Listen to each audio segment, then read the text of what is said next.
പക്ഷെ മീഡിയയെ പറ്റി അദ്ദേഹം പറഞ്ഞ ആ ഒരു സംഗതി 12 മാത്രമല്ല, എനിക്ക് തോന്നുന്നത് സർ, ഇതൊക്കെ വളരെ സീരിയസ് ആയിട്ടുള്ളത് റെയ്ഡിൻ്റെ പ്രശ്നം. റെയ്ഡ് ഇപ്പോൾ വളരെ ക്ലിയർ ആണ്. ആ റെയ്ഡ് നടന്നത് പിണറായി വിജയനെതിരെയല്ല, CPM-നെതിരെയല്ല, പിണറായി വിജയൻ്റെ മകൾക്ക് ഉൾപ്പെടുന്ന കേസിനെതിരെയാണ്. അപ്പോൾ എനിക്കൊരു ചോദ്യമുണ്ട് സർ, എന്തിനാണ് CPM-നെയും പിണറായി വിജയൻ എന്ന പോളിറ്റ് ബ്യൂറോ മെമ്പറും ഇതിനകത്ത് ഇത് കൂട്ടിക്കെട്ടുന്നത്? ഇതെല്ലാം കൂടെ കൂട്ടിക്കെട്ടുന്ന കാര്യമുണ്ടോ എന്നൊരു ചോദ്യം ഇവിടെ നിൽക്കുന്നില്ല സർ. അല്ല, ആര് കൂട്ടിക്കെട്ടിയെന്നാണ് പറയുന്നത്? അത് CPM തന്നെ ചെയ്തേക്കുവാണ്. CPM-ലേക്ക് നിശ്ചയമായും വരാം. അതുകൊണ്ട് താങ്കൾ ഒട്ടും അതിന് മടിക്കേണ്ടതില്ല. CPM-ലേക്ക് നമുക്ക് വരാം. കാരണം CPM-ന്റെയും കൂടി ദിവസമായിരുന്നു. അദ്ദേഹം, ഞാൻ പറയുന്നത് ആദ്യം ഒരു കാര്യം ഞാൻ പറയാൻ വിട്ടുപോയത് കൂട്ടിച്ചേർത്തുകൊണ്ട് അതിവേഗം CPM-ലേക്ക് വരാം. അത് ഈ ഗവർണറുടെ നയപ്രഖ്യാപനത്തിൽ എന്നെ ഏറ്റവും ഇഷ്ടപ്പെട്ടത് ലഹരിക്കെതിരായിട്ടുള്ള വമ്പിച്ച ഒരു മുന്നേറ്റമാണ് അദ്ദേഹം സതീശൻ ഗവർണറെ കൊണ്ട് പറയിച്ചത്. അത് ഒരു കാര്യം അദ്ദേഹം പറയിക്കാതെ വിട്ടു. അത് മറ്റൊരു ലഹരി, മറ്റൊരു വിഷം, വിദ്വേഷ പ്രചരണം. കേരളത്തിൽ 10 വർഷം കൊണ്ട് എങ്ങനെ ലഹരി പടർന്നു പിടിച്ചു, അതുപോലെ തന്നെ ഇസ്ലാമോഫോബിക് ആയിട്ടുള്ള വിദ്വേഷ പ്രചരണത്തിന്റെ അന്തരീക്ഷത്തിലാണ് അദ്ദേഹത്തിന്റെ സർക്കാർ ജനവിധി തേടി ഭരിക്കാൻ എത്തുന്നത്. ആ നയപ്രഖ്യാപനത്തിൽ ആ വിദ്വേഷ പ്രചരണം ഞങ്ങൾ അവസാനിപ്പിക്കുമെന്ന് പറയാനുള്ള നെഹ്റുവിയൻ രാഷ്ട്രീയം ശ്രീ സതീശന് ഉണ്ടാവുമെന്നാണ് ഞാൻ കരുതിയത്. നിർഭാഗ്യവശാൽ അതും ഉണ്ടായില്ല. ഇനി ഞാൻ പറയാൻ താങ്കൾ CPM-ന്റെ ഒരു CPM-ന്റെ ദിവസം കൂടിയായിരുന്നു ഇന്നലെ. കാരണം ഈ നയപ്രഖ്യാപനത്തോടുള്ള ഒരു പ്രതിപക്ഷ നേതാവിന്റെ ആദ്യ പ്രകടനം, നമ്മൾ ആദ്യം പിണറായിയെ ഒരു പ്രതിപക്ഷ നേതാവ് എന്നുള്ള നിലയ്ക്കുള്ള അദ്ദേഹത്തിന്റെ ആദ്യത്തെ പ്രകടനമാണ് മലയാളികൾ കണ്ടത്.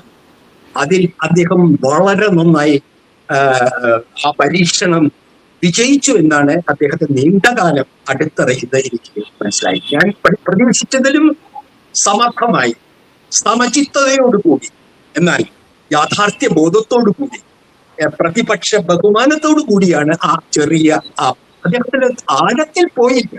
ഒരു പക്ഷേ ബാലഗോപാലോ തോമസ് ഐസക്കോ പോകുമായിരുന്ന പോലെ അദ്ദേഹം നയപ്രസംഗത്തിലേക്ക് പോയില്ല. എങ്കിലും ഒരു വളരെ സ്റ്റേറ്റ്സ്മാനിസ്ക് എന്ന് പറയണം, സ്റ്റേറ്റ്സ്മാൻ യോജിക്കുന്ന പറ്റി അമിതമായി സർക്കാരിനെ വിമർശിക്കാതെ, എന്നാൽ അതിലെ പ്രധാന കാര്യങ്ങളെല്ലാം ഇപ്പൊ ഞാൻ പറഞ്ഞതും അതിൽ ഉൾപ്പെടും. കേന്ദ്രത്തിലുള്ള സമയത്ത് എന്നാൽ വളരെ മാന്യമായ രീതിയിൽ ഒരു മാധ്യമങ്ങളോട് ഒരു അസഹിഷ്ണുതയും കാണിക്കാതെ അദ്ദേഹത്തിന്റെ ആരോഗ്യം, അദ്ദേഹം ചുമയ്ക്കുന്നുണ്ടായിരുന്നു ഇടയ്ക്ക്, അതിനെ വല്ലാതെ ആശങ്കപ്പെടുത്തി. അദ്ദേഹത്തിന്റെ ആരോഗ്യാവസ്ഥ, പനിക്ക് ശേഷമാണ് അദ്ദേഹം പങ്കെടുക്കുന്നത്. എങ്കിൽ പോലും പൊതുവെ അത് ശുഭോദർക്കമായിട്ട് തോന്നി എനിക്ക് തന്നെ. ഞാൻ പിണറായി വിജയൻ പ്രതിപക്ഷ നേതാവാകുന്നതിന് എതിരായി രാഷ്ട്രീയ നിലപാടുള്ള ഒരു വ്യക്തിയാണ്. എങ്കിൽ പോലും ഈ 82-ാം വയസ്സിൽ അദ്ദേഹം അവിടെ വളരെ നല്ല ഒരു പ്രകടനമാണ് ഇന്നലെ കാഴ്ചവെച്ചത്. അതിനെ തുലനം ചെയ്യുമ്പോഴാണ് എനിക്ക് താങ്കൾ പറഞ്ഞ ഈ റെയ്ഡിനെ പറ്റിയുള്ള നമ്മുടെ സതീശന്റെ പ്രകടനം വളരെ എനിക്ക് വളരെ വേദനിപ്പിച്ചു.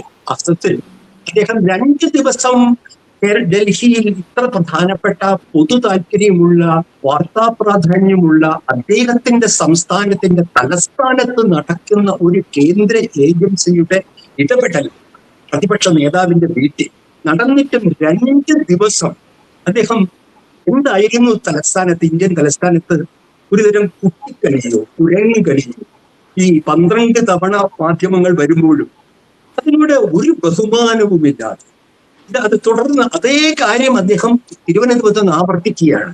12 തവണ വന്നു, ഞാൻ കുളിമുറിയിൽ നിന്ന് ഇറങ്ങിയപ്പോൾ വന്നു, ഞാൻ കാറിൽ നിന്ന് ഇറങ്ങിയപ്പോൾ വന്നു, എന്റെ മുഖത്ത് കൊത്തി, എന്നിട്ടും ഞാൻ പറഞ്ഞില്ല. ഇത് അദ്ദേഹത്തിന്റെ നിലവാരത്തിന് ഒട്ടും യോജിച്ചതല്ല. കാരണം അദ്ദേഹം പരിഹസിക്കുകയാണ്.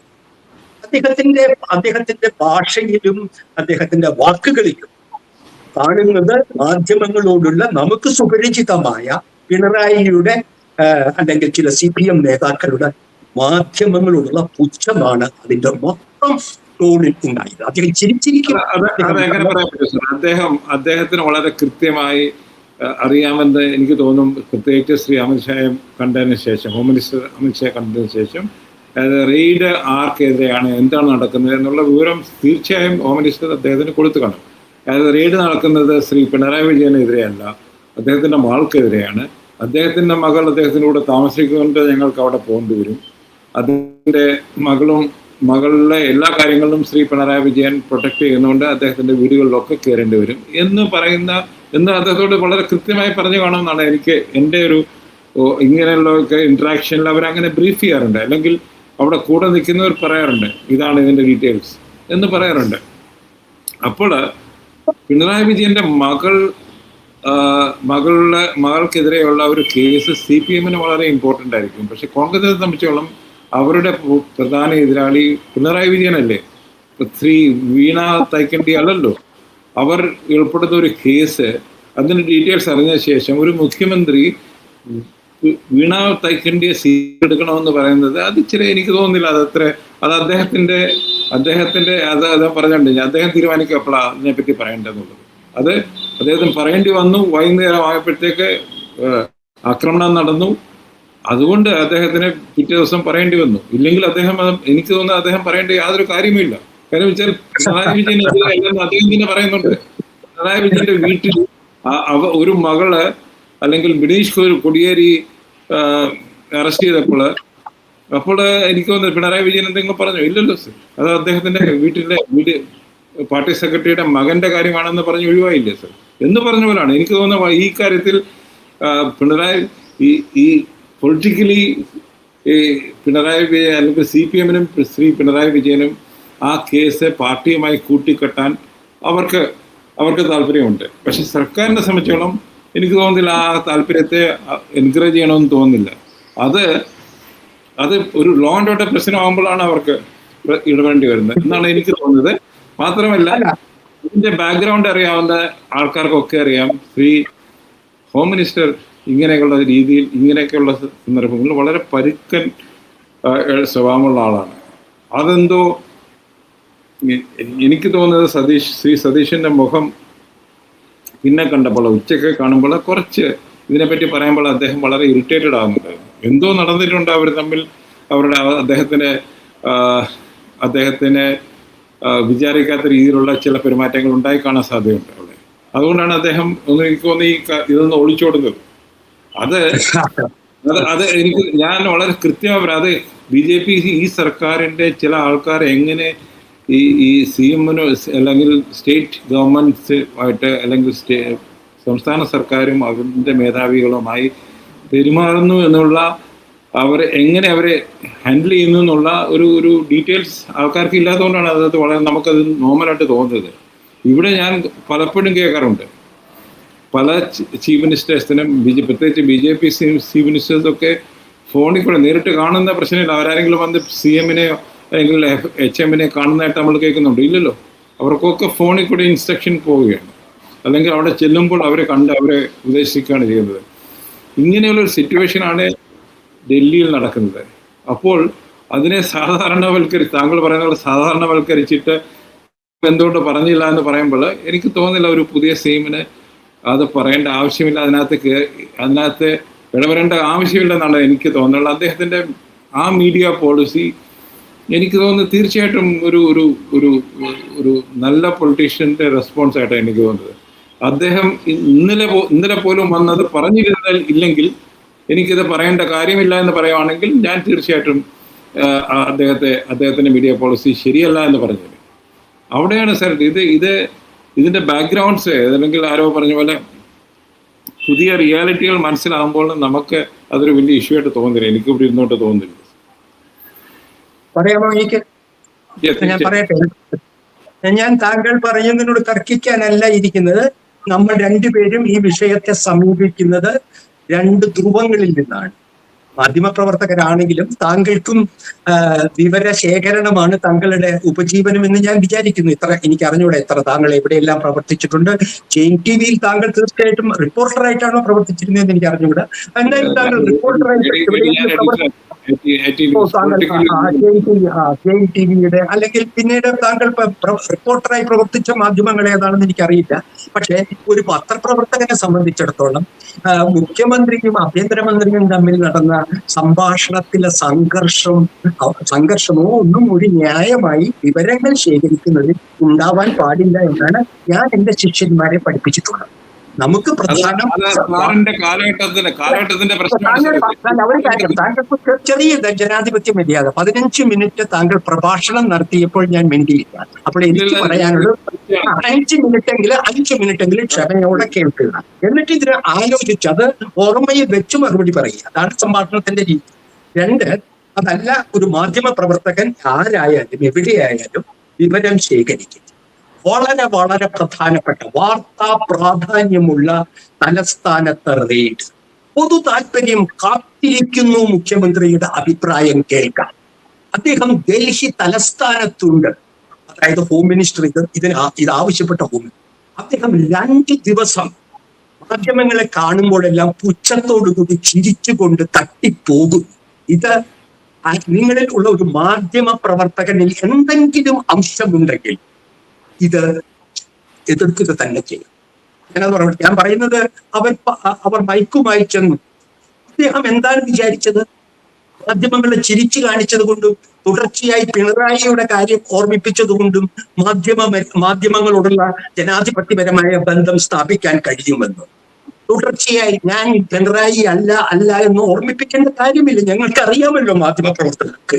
അപ്പോൾ അദ്ദേഹം 2 ദിവസം സുപ്രധാനമായ കാര്യത്തെ പറ്റി ഒരുപാട്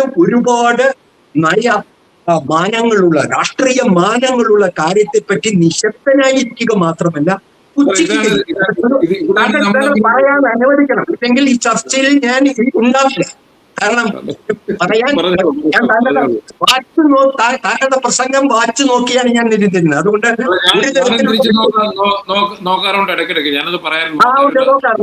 എത്ര താങ്കൾ സംസാരിക്കുന്നു അത്രത്തോളം ഇല്ലെങ്കിലും അതിന്റെ പകുതിയെങ്കിലും പറയാൻ അനുവദിക്കണം. തെറ്റ് മാധ്യമങ്ങൾ. അത് കഴിഞ്ഞ് തിരിച്ചു വന്ന് ന്യായീകരിക്കുന്നു. അത് ന്യായീകരിക്കുമ്പോഴും അദ്ദേഹം പറയുന്ന സ്വരവും അദ്ദേഹം ഒരു കപട എളിമ കാണിച്ച് എന്നെ കുമ്പിട്ട് എന്നെ അനുവദിക്കണമെന്ന് പറഞ്ഞിട്ട് അവസാനമാകുമ്പോൾ എന്റെ അവകാശമാണ് പറയാനുള്ളത്. അങ്ങനെ അവകാശമൊന്നുമില്ല. പൊതു കാര്യങ്ങളെ പറ്റിയുള്ള അഭിപ്രായം പറയാൻ താങ്കൾക്ക് ഉത്തരവാദിത്വമുണ്ട്. അത് ചോദിക്കാൻ മാധ്യമങ്ങൾക്ക് ഉത്തരവാദിത്വമുണ്ട്. ഇത്തരത്തിൽ ഇത് തന്നെയാണ് അരപ്പിണറായി. അരപ്പിണറായി, അര നെഹ്റുവല്ല, അതിൽ അരപ്പിണറായിയാണ് ഞങ്ങൾ. ഒരു കാര്യം കൂടി ഞാൻ താങ്കളെ ഓർമ്മിപ്പിക്കും.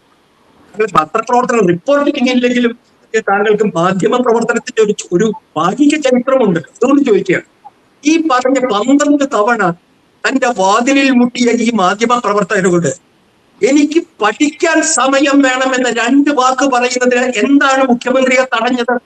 അദ്ദേഹം പറയട്ടെ. താങ്കൾ ഈ കാര്യങ്ങൾ മാധ്യമ പ്രവർത്തകർ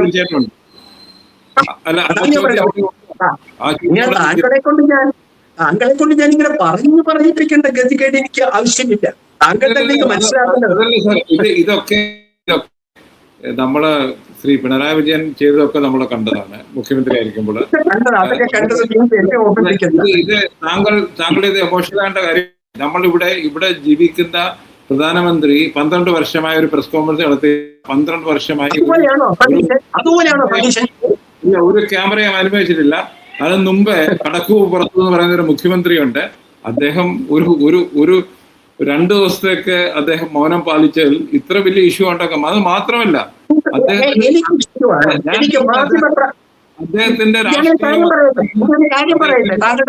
അദ്ദേഹത്തിന്റെ കേൾപ്പിക്കാം.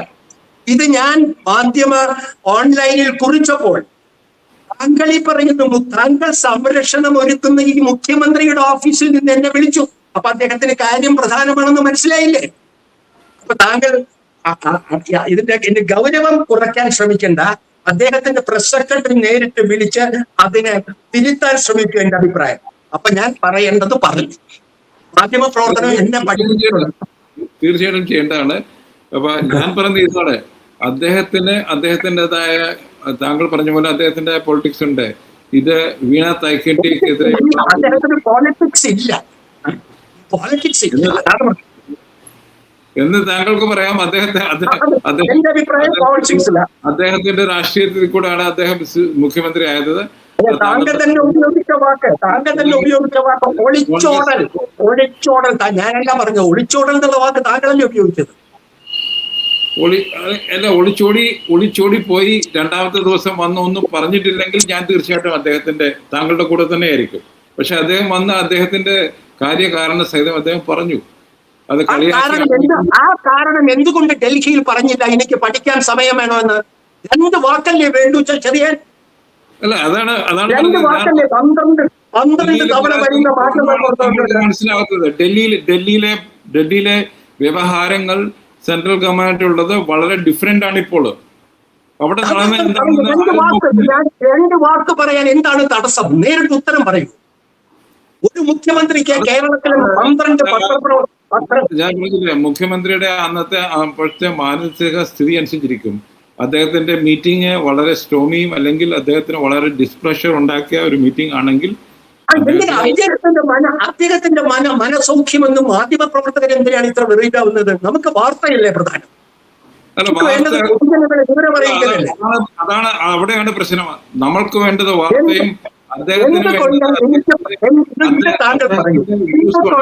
എനിക്ക് പഠിക്കാൻ സമയം വേണമെന്ന് 2 ദിവസം ഒരിക്കൽ പോലും പറഞ്ഞില്ല. അദ്ദേഹം പറയേണ്ട സംഗതിയാണ്. എനിക്കതിന് ഉത്തരവില്ല. അദ്ദേഹം താങ്കളോട് യോജിക്കുന്നുണ്ടോ എന്നാണ് ഞാൻ ചോദിക്കുന്നത്. താങ്കൾക്ക് ഉത്തരവൊന്നും ഞാൻ പ്രതീക്ഷിക്കുന്നില്ല. ഞാൻ അതിനോട് യോജിക്കുന്നേ ഇല്ല. കാര്യം എന്ന് വെച്ചാല് ഇങ്ങനെയൊക്കെയുള്ള സന്ദർഭത്തിൽ we have to leave it to them.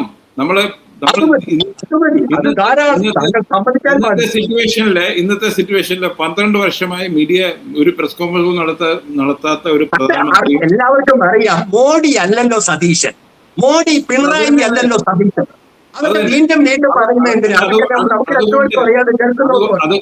അതുകൊണ്ട് തന്നെ expectations have to be control. അത്രേ ഞാൻ പറയുന്നത്. Very good. Yes, expectations are different. Expectations are totally different. We want a transparent, സുതാര്യനായ ഒരു സ്വതീക്ഷനെയാണ് നമുക്ക് വേണ്ടത്. താങ്കളുടെ ആഗ്രഹം അതാണെങ്കിൽ അത് ശ്രീ സതീശൻ എന്ന മുഖ്യമന്ത്രിയും കേൾക്കുവാണെങ്കിൽ നല്ല കാര്യം. എനിക്ക് സന്തോഷമേ ഉള്ളൂ.